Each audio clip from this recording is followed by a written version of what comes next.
Hello everyone, in this video I will show you check battery health in RealMe mobile phones. Right, so as you know, in the Android there's no such option to find the battery health. In the iOS there is, but how you can just check it?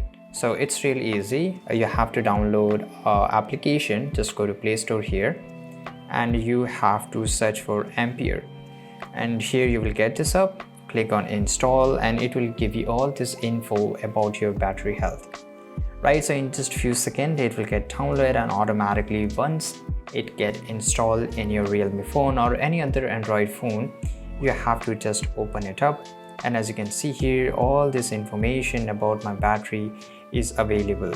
Right, as you can see here, it's now around 70% and max capacity is 5000 mAh. The temperature is 34 degree, right? So it will give you each and everything.